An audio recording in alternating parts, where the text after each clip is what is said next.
Ayo semua gembira belajar bersama. Dalam merdeka belajar semua bahagia.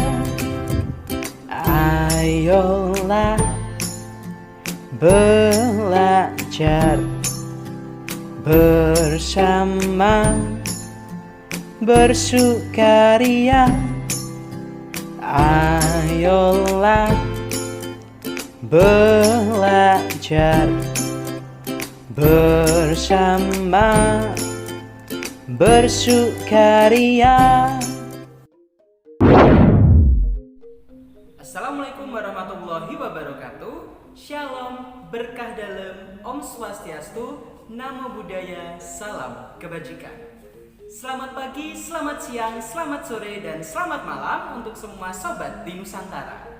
Hari ini kita akan belajar tentang sosiologi. Sebelum kita belajar tentang sosiologi, Bapak akan memperkenalkan diri terlebih dahulu. Perkenalkan, nama Bapak adalah Said Panggalin. Bapak adalah guru sosiologi di SMA Negeri 11 Semarang. Untuk hari ini, kita akan belajar sosiologi untuk materi kelas 11. Tepatnya materi seragam di dalam keberagaman. Dalam artian, di materi ini kita akan belajar bahwa seragam dan kesetaraan di dalam keberagaman haruslah diciptakan di masyarakat. Di Indonesia, keberagaman dapat dilihat dari beragam budaya yang ada di Nusantara. Adik-adik pasti tahu ya bahwa Indonesia ini terdiri dari masyarakat yang tinggal dari Sabang sampai Merauke. Pernah dengar lagu dari Sabang sampai Merauke, berjajar pulau-pulau, sambung menyambung menjadi satu, itulah Indonesia. Lah, penggalan lagu tadi dapat kita artikan bahwa di dalam masyarakat Indonesia terdiri dari masyarakat yang heterogen. Seperti halnya dapat kita lihat dari beberapa karakter wayang sosiologi yang Bapak bawa. Kita dapat lihat di sini, misalnya Siti mewakili dari kelompok masyarakat dari etnis Jawa misalnya yang beragama Islam. Kemudian ada Ahong. Ahong di sini mewakili dari teman-teman kita etnis keturunan Tionghoa. Kemudian di sini ada si Michael misalnya, menggambarkan tentang teman kita yang merupakan keturunan Eropa. Di Indonesia, keberagaman dibentuk dari berbagai macam heterogenitas kelompok yang ada di dalamnya. Heterogenitas tadi menciptakan berbagai macam kultur atau kebudayaan yang ada di masyarakat. Teman-teman bisa lihat di sini. Misal di sini ada topeng Kelana yang berasal dari Cirebon. Ini merupakan salah satu kekayaan budaya benda yang ada di Indonesia, berasal dari daerah Cirebon. Kemudian kita juga dapat melihat terdapat banyak permainan tradisional, seperti halnya galasing yang berasal dari suku Melayu. Kemudian di Indonesia juga diberkahi dengan keanekaragaman kuliner.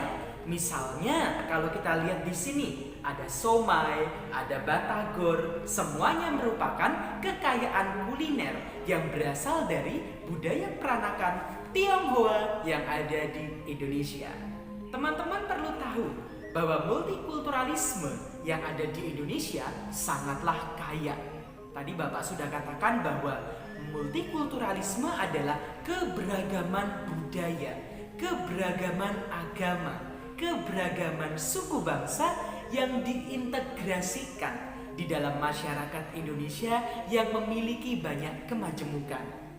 Kemudian, selain dianugerahi dengan kekayaan kuliner, kekayaan kebudayaan topeng, dan kekayaan permainan tradisional, di Indonesia juga terdapat. Misalnya ada rumah adat. Lah, dapat kita saksikan di depan kita. Ini adalah rumah adat Bolon dari Sumatera Utara. Ini menggambarkan bahwa masyarakat kita itu kaya dengan kebudayaan yang ada. Kemudian di masyarakat Indonesia juga terkadang dapat kita temui rumah adat dari kelompok masyarakat lain. Seperti halnya rumah adat masyarakat Tionghoa juga dapat kita temukan di Indonesia. Mungkin ada yang bertanya, Pak, kenapa ya di kota besar seperti halnya Semarang misalnya, banyak kita temukan perumahan atau pemukiman adat Tionghoa? Karena di kota Semarang juga terdapat masyarakat dari etnis peranakan Tionghoa. Nah, dari kekayaan budaya tadi, kita dapat mengetahui ya bahwa heterogenitas di masyarakat Indonesia itu cukuplah banyak. Mungkin dari kalian ada yang bertanya, kira-kira apa Pak penyebab keberagaman yang ada di Indonesia? Ada beberapa faktor yang menyebabkan masyarakat Indonesia menjadi masyarakat yang multikultural. Mungkin satu, karena kondisi geografis. Kondisi geografis di Indonesia berbeda-beda.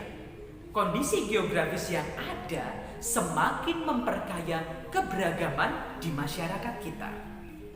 Mungkin dapat kita saksikan di kawasan Sumatera, kenapa budaya Melayu yang mendominasi? Karena di kawasan Sumatera itu terdapat banyak suku Melayu. Seperti halnya Melayu Deli yang ada di Sumatera Utara, kemudian ada masyarakat dari keturunan Minang yang mayoritas berasal dari budaya masyarakat Muslim. Kemudian ada masyarakat Bengkulu, ada masyarakat etnis Lampung yang mayoritas budayanya bercampur dengan budaya Melayu. Kemudian mungkin ada yang bertanya juga, kenapa kondisi di Sumatera dengan kondisi di Kalimantan berbeda? Itu tadi, letak geografis ternyata mempengaruhi perbedaan budaya yang ada di masyarakat Indonesia. Selain dari letak geografis, faktor kedua yang mengakibatkan masyarakat kita mengalami multikulturalisme adalah mungkin dua, karena perbedaan agama. Teman-teman, ternyata agama yang ada di Indonesia yang berjumlah berapa coba kalau ingat? Ada 6 agama. Pertama ada agama Islam, kedua ada agama Kristen, ketiga Katolik, keempat ada agama Konghucu, kemudian ada agama Hindu, dan yang terakhir ada agama Buddha. Agama-agama yang datang ke Indonesia juga mempengaruhi keberagaman budaya yang ada di Indonesia. Misal teman-teman kita yang berasal dari agama Islam, teman-teman kita secara historis mungkin di masa lalu, para pedagang dari Gujarat, para pedagang dari Persia, para pedagang dari kawasan Yaman membawa budayanya ketika sampai ke Indonesia.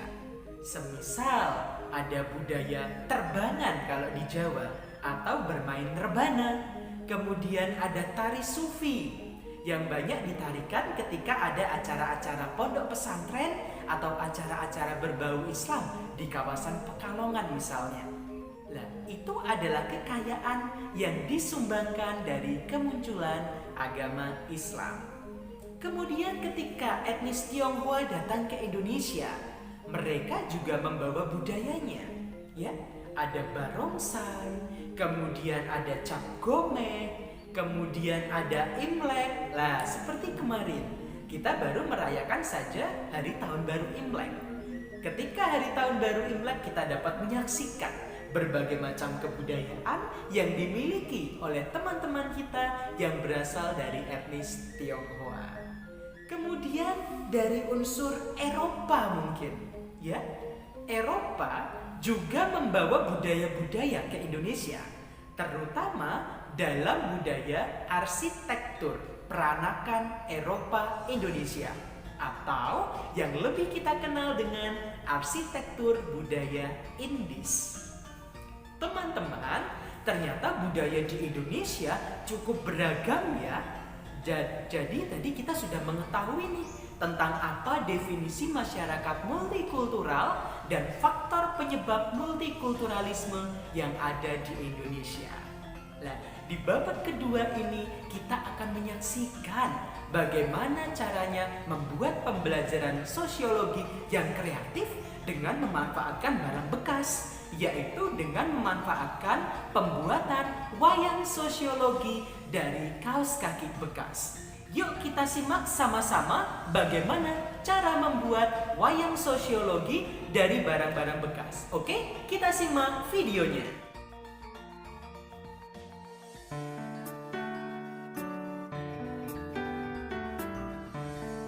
Sosiologi semua, hari ini kita akan mulai suatu materi baru, yaitu materi tentang masalah sosial. Kita akan membuat proyek wayang sosiologi dengan memanfaatkan media barang bekas untuk membuat wayang sosiologi yang terbuat dari kaos kaki. Di sini kita akan perkenalkan dulu peralatan yang kita butuhkan untuk membuat wayang kaos kaki dan akan diperkenalkan peralatannya oleh murid saya. Oke, silakan. Jadi alat-alat yang pertama itu ada kain flanel, terus ada benang wol, terus ini ada benang buat menjahit, dan ini ada gunting, terus jangka, mata, dan manik-manik buat bajunya nanti. Kemudian ada lem tembak, ada manik-manik, ada kaos kaki untuk membuat wayangnya, dan kain persatu kaos. Oke, itu adalah peralatan untuk membuat wayang kaos kaki. Kita akan mengetahui lebih lanjutnya tentang pembuatan kaos kaki pada video-video berikutnya. Terima kasih dan selamat pagi. Sobat pembelajar semua, wayang kaos kaki yang kami buat pada kesempatan pagi hari ini adalah memanfaatkan 100% bahan bekas yang ada di sekitar lingkungan kami. Program pembuatan wayang kaos kaki bertujuan untuk mendukung salah satu program sekolah, yaitu mewujudkan program Adiwiyata yang sudah ada di SMA Negeri 11 Semarang sejak tahun 2013. Dalam perwujudannya, wayang kaos kaki kali ini juga memanfaatkan berbagai macam media lain yang juga berasal dari bahan bekas, seperti halnya kancing baju bekas, kain perca, dan sisa-sisa kain flanel yang berasal dari penjahit yang ada di sekitar lingkungan siswa.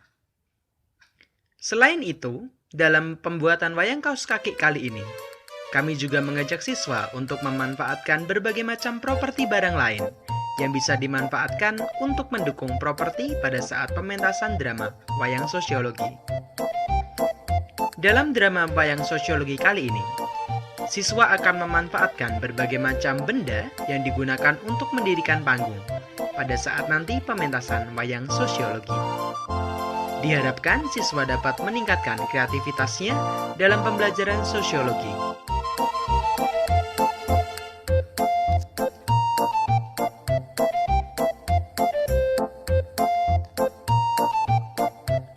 Dalam pembuatan wayang sosiologi kali ini, siswa akan diberi waktu sekitar 2 kali pertemuan untuk menyelesaikan wayang.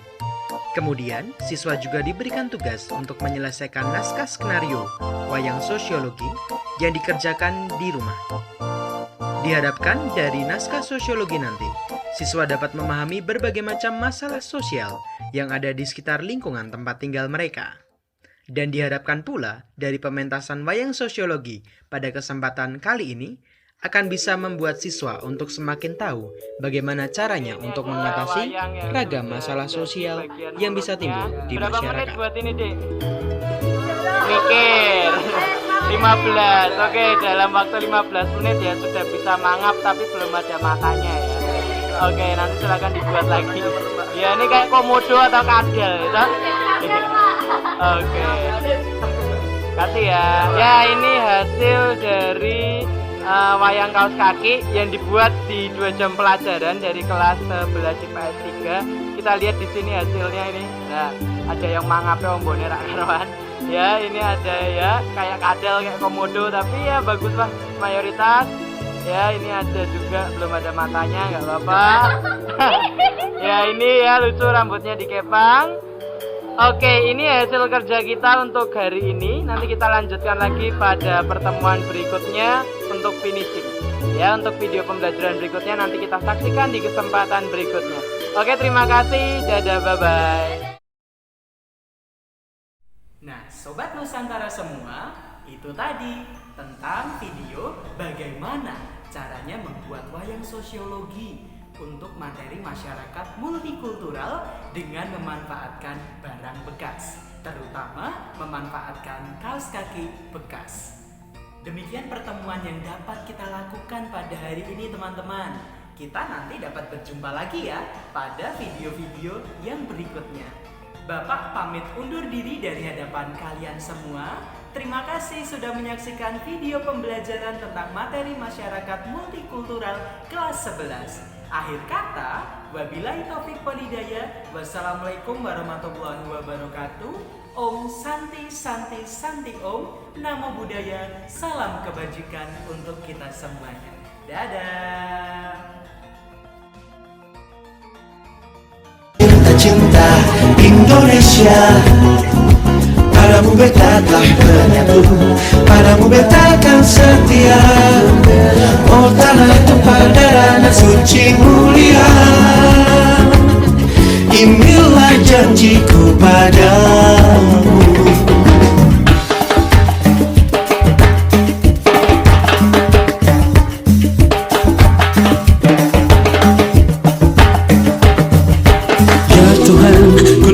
Bisikmu di kejenuhan suara seruling, kala malam yang hening menggugah jiwaku, menyadarkanku senantiasa setia mengabdi berbakti. Dan aku pun berseru, oh cinta, cinta, cinta Indonesia, padamu beta telah menyatu, padamu beta akan setia. Oh tanah tumpah darah dan suci mulia, inilah janjiku padamu, inilah janjiku padamu, inilah janjiku padamu. Oh tanah tumpah darah dan suci mulia, inilah janjiku padamu, Indonesia.